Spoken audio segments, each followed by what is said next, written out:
The universe had grown quiet in the dead sectors, where light struggled to reach and even radio waves seemed to fade into nothingness. It was in that silence that the Deathworlders, humans bred for survival on planets that would kill unprepared species within hours, picked up the signal. Faint at first, buried beneath the cosmic noise, it carried a desperation that only a species with centuries of hardship could recognize. The SOS pulsed like a heartbeat across interstellar distances, and even though the sender was unknown, the message was clear: someone, somewhere, was dying, and the galaxy had turned its back. The fleet of Deathworlders, ships blackened with adaptive alloys, engines tuned for environments that would vaporize ordinary metal. Crews trained in the art of surviving the impossible, had been at the edge of charted space, hunting for anomalies, testing the limits of endurance and strategy. They did not hesitate. The SOS, though alien in origin, resonated with the fundamental human code written into their marrow: those who can act must act, even when the odds are insurmountable. On the bridge of the flagship, the captain watched the starfields warp as the fleet folded space in near-impossible arcs. The signal grew stronger, clearer, its desperation raw and almost tangible. It carried the imprint of lives already broken, of colonies being extinguished by forces too vast to comprehend. And as the Deathworlders approached the origin, the first signs of devastation became visible: entire planets stripped bare, cities melted into jagged molten scars, orbital defenses shattered, and fleets annihilated before they could even respond. Yet, where others saw hopelessness, the Deathworlders saw a challenge. They had been forged in the crucible of worlds that would have destroyed any lesser species. Radiation storms, crushing gravity, poisonous atmospheres, predators that could consume a human whole, they had survived them all, not by luck, but by ingenuity, adaptation, and an unshakable will. Every scar on their bodies, every modification to their vessels, every discipline in their training was a testament to their survival. And now, faced with an alien armada annihilating a helpless world, they would unleash that survival instinct not just for themselves, but for the innocents who could not fight back. As the fleet dropped from hyperspace into the outer system of the SOS source, the devastation became undeniable. The alien signal emanated from a planet ringed with shattered satellites, burning moons, and debris fields that floated like frozen storms. From orbit, the Deathworlders' sensors picked up thousands of enemy vessels, sleek, angular ships bristling with weaponry, their formations precise, their intent lethal. This was not a stray raid. This was an organized slaughter. And at the center of it, the SOS pulsed, a fragile ember surrounded by inferno. The captain's voice, calm but resolute, carried across the bridge: the fleet would act. Not with hesitation, not with caution, not with diplomacy. They would act with everything that had made humans the ultimate survivors. Ships accelerated, shields hummed with concentrated energy, weapon arrays readied, and a collective determination rippled through the fleet. For the first time in decades, the Deathworlders' fleet would unleash its full might, not against a rival species, not for conquest, but for justice, survival, and the defense of those who could not defend themselves. In the darkness beyond the planet, their engines glowed like the eyes of a predator waking from a long sleep. The SOS signal reached its crescendo, and somewhere deep in the void, the Deathworlders will coalesce into a single, unyielding purpose. The galaxy had seen devastation, but it had not yet seen humanity unleashed. The alien armada did not notice the Deathworlders at first. Their sensors were tuned for fleets of predictable size, formations, and protocol, not for ships designed to survive environments that would shred ordinary vessels in seconds. By the time they registered the sudden warp of vessels appearing on the edge of the system, it was already too late. The Deathworlders' fleet had dropped from hyperspace into positions no algorithm could predict, spread across vectors that rendered traditional targeting useless. The first engagement was silent. Not because the ships held back, but because the Deathworlders moved with lethal precision, striking before their presence was fully registered. Mines that detonated with impossible timing, energy pulses that disrupted propulsion systems, and silent boarding drones that infiltrated the alien command ships, all actions that disabled the enemy without wasting a single unnecessary shot. Chaos rippled through the alien armada. Their orders were executed too late. Weapons fired, but shields were already gone, fleets drifting helplessly as if the void itself had turned against them. From the surface of the SOS planet, the survivors watched the flickering stars, not understanding what they saw. Cities still smoldered, and yet, for the first time in weeks, there was movement from orbit that felt protective rather than destructive. The alien invaders, masters of intimidation and annihilation, began to fall back under the sudden, unanticipated pressure of a species they had dismissed as weak, insignificant, and expendable. On board the flagship, the captain surveyed the battlefield with methodical calm. The fleet was performing flawlessly. Every Deathworlder ship knew its role: disrupt, disable, protect, and preserve. There was no hesitation, no doubt. Every action was premeditated and executed with the precision born of centuries surviving planets that would kill ordinary humans in hours. Even the alien vessels, bristling with superior numbers and firepower, found themselves reacting instead of dictating. The tide began to turn. Alien commanders realized their advantage was gone.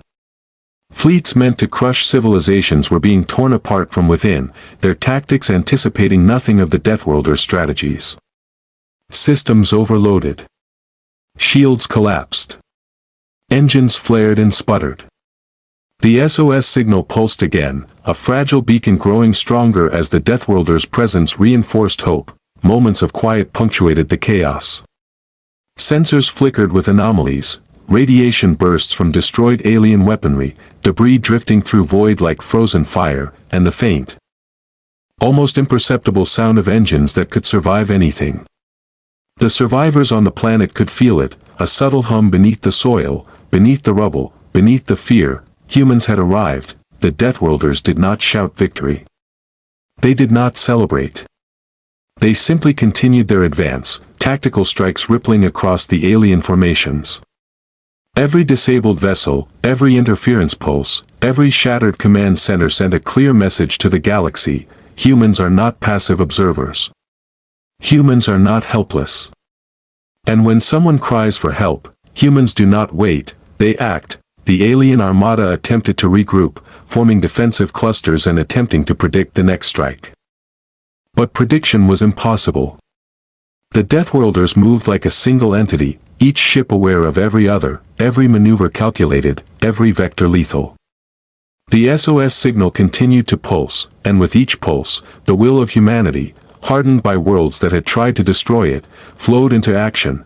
In the heart of the void, the Deathworlders' fleet coalesced around the SOS beacon. The planet below, battered but not broken, could breathe for the first time in weeks. And somewhere deep in the shadow of the alien armada, a single truth became undeniable: humans had come to save lives, and in doing so, they had rewritten the rules of survival in the galaxy. The alien armada's panic became absolute as the Deathworlders' assault escalated. Vessels that had once projected unstoppable authority now drifted in disarray, engines sputtering, shields flickering, weapons locked in futile loops of targeting algorithms. Every strike from the humans was surgical, precise, and devastating, not meant for destruction alone, but for dismantling the enemy's confidence, breaking their command structure, and sowing chaos among ranks that had never experienced defeat. The flagship of the Deathworlders moved like a predator at the center of a storm. Its hull, reinforced with alloys harvested from the most hostile Deathworlds, absorbed energy blasts that would have shattered ordinary cruisers. Lights along the hull pulsed in rhythm with its engines, casting reflections across the drifting debris of destroyed alien craft. Each movement was calculated, every vector designed to anticipate the next desperate action of the enemy.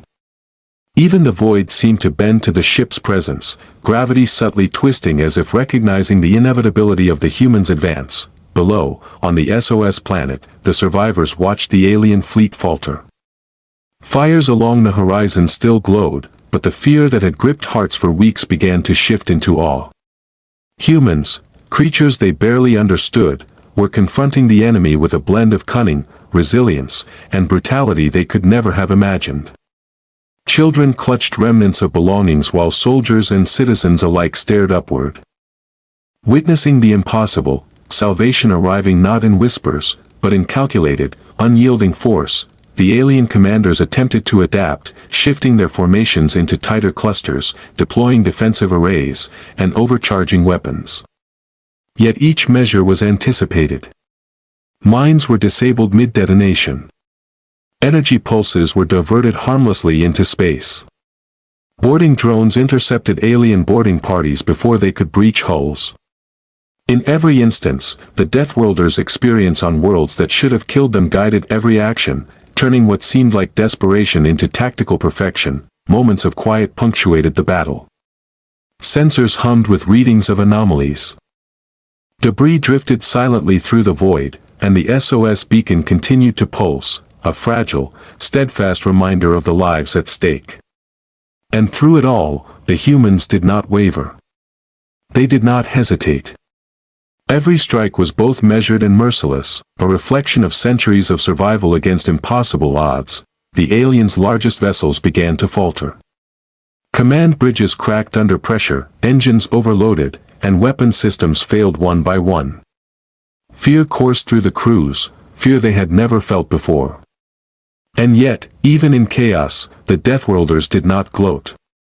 Their strikes were methodical, deliberate, and focused on preserving the lives they had come to protect. Humanity's power was tempered with purpose. A blend of intellect and moral depth no algorithm could predict. Above the planet, the flagship executed a flawless maneuver, threading through the shattered armada like a knife through mist.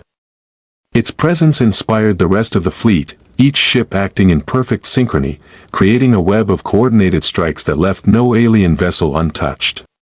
Every movement sent a message across the battlefield: humanity would not falter, and any who threatened the helpless would answer to them. And in that moment, across the silent void, across the burning surface of the SOS planet, and within the shattered ranks of the alien armada, a single, undeniable truth emerged: the Deathworlders were not here to negotiate, to parley, or to observe. They had arrived to unleash judgment, tempered by justice, guided by strategy, and fueled by the unbreakable will of a species that had learned to survive where all else failed. The alien armada began to collapse under the relentless precision of the Deathworlders. Their formations, once rigid and terrifying, were shredded into fragments that drifted helplessly through the void. Ships collided in slow-motion chaos, shields flickering, engines sparking, crews panicking as their calculations failed to predict the humans' next move. Every advantage they had counted on, numbers, firepower, intimidation, crumbled in the face of a species forged by planets designed to kill. The flagship of the Deathworlders advanced steadily, unhurried and unrelenting.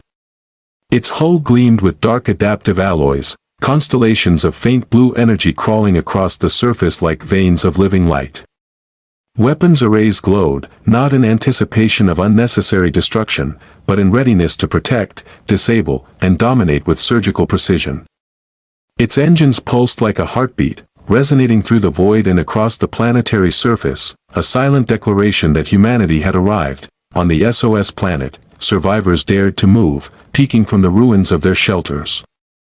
The horizon glimmered with flashes of energy, the chaotic ballet of fire and debris unfolding above. They felt it in their bones, a resonance that spoke of protection, of defiance, of hope made real. Humanity, the species they had feared could not reach them, was there, acting with intellect, courage, and the uncompromising moral depth of a people who had mastered survival against impossible odds. The alien commanders attempted desperate maneuvers. Fleets twisted, turned, and concentrated their firepower, attempting to overwhelm the Deathworlders' ships with sheer force. Yet the humans anticipated, countered, and exploited every move. Mines dissolved mid-detonation, plasma bolts disintegrated in the warped void, and boarding vessels were intercepted and neutralized with silent precision. Every attack reinforced the lesson: survival alone did not make a species formidable. Ingenuity, discipline, and will did. A pause rippled through the battlefield. Sensors hummed with residual energy, the debris field drifted in eerie silence, and the SOS beacon pulsed steadily. The Deathworlders did not use this pause for celebration. They used it to calculate, to observe, to prepare. Their movements were deliberate, each action reinforcing control over the chaos. The aliens, for the first time in countless campaigns, were reacting, scrambling, panicking. Then the flagship released a controlled pulse of energy, bending the void around it, disrupting enemy navigation and weapon systems simultaneously. Alien vessels faltered, drifting as engines failed and weapon arrays overloaded. Command bridges flickered and sparked. Every moment of hesitation cost them, and every failure spread like wildfire through the ranks. From orbit to surface, the humans' presence radiated authority. The SOS beacon pulsed brighter, resonating with the determination of those who had endured worlds where death was an everyday certainty. Soldiers, citizens, and children on the planet felt the subtle thrum beneath their feet, the quiet assurance that the impossible had arrived to protect them. The Deathworlders advanced further into the shattered armada, threading between burning wrecks and collapsing formations with calculated grace. Every maneuver, every strike, and every pulse of energy carried the message that humanity did not conquer through intimidation alone. They commanded through skill, resolve, and a refusal to yield. In the midst of the alien chaos, one undeniable truth crystallized: the Deathworlders were not here to fight for glory or territory. They were here to protect the helpless, to punish the guilty, and to demonstrate that even in the darkest sectors of the galaxy, humanity's will was absolute. The first major turning point was upon them. The aliens, despite all their might, could no longer claim dominance. The humans had rewritten the rules of engagement, and the galaxy, for the first time in decades, watched with awe as one species refused to kneel. The alien armada's cohesion disintegrated completely. Ships that had once moved as one now drifted in isolated clusters, engines flickering and weapon systems failing under the calculated pressure of the Deathworlders' assault. Every strike from the humans was precise, surgical, and purposeful, designed not merely to destroy but to dismantle command structures, cripple coordination, and leave the enemy unable to recover. Chaos spread like wildfire, and the void itself seemed to resonate with the humans' will. The flagship advanced steadily through the shattered fleet, its hull a lattice of adaptive alloys glowing with faint blue constellations that shifted with every movement. Energy fields pulsed rhythmically, bending light and gravity, disrupting enemy targeting systems before weapons could even fire. The Deathworlders' experience on planets where survival demanded absolute mastery of environment, resource, and mind translated perfectly to space combat. Every maneuver was informed by instinct honed through centuries of life on Deathworlds. From orbit, the SOS planet's survivors watched with eyes wide, hearts pounding, and breath caught in awe. They had been abandoned, left to the mercy of an alien force that showed no hesitation in slaughter. And yet, above them, salvation unfolded, not in rumor or hope, but in action. Humans, resilient beyond comprehension, were taking the fight directly to the aggressors, reshaping the battlefield with intellect and determination. The aliens attempted to concentrate their remaining firepower, unleashing synchronized barrages designed to overwhelm. Yet the Deathworlders' ships anticipated each move, countering with electronic interference, gravitational disruptions, and precision strikes that rendered the enemy's calculations useless. Missiles dissolved mid-flight. Plasma bolts bent into harmless arcs. Boarding parties were neutralized before they could breach hulls. The humans had mastered survival against impossible odds, and that mastery now dictated the terms of war. Moments of stillness punctuated the destruction. Debris floated silently through the void. The SOS beacon pulsed steadily, its rhythm synchronized with the humans' relentless advance. And for the first time, the alien commanders understood that brute force alone could not dictate the outcome.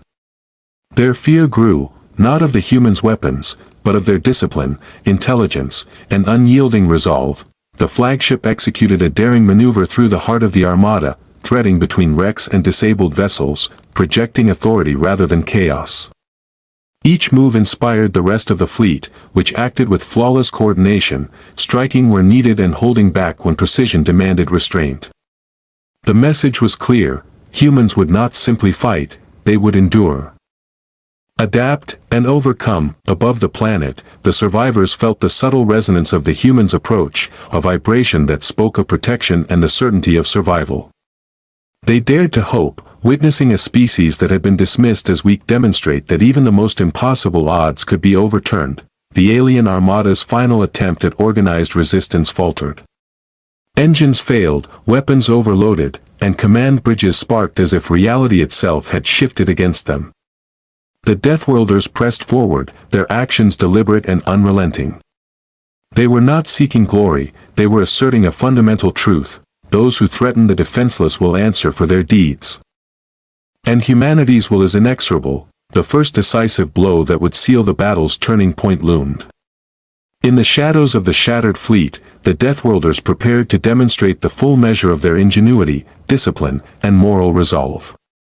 The galaxy had never seen a species fight like this.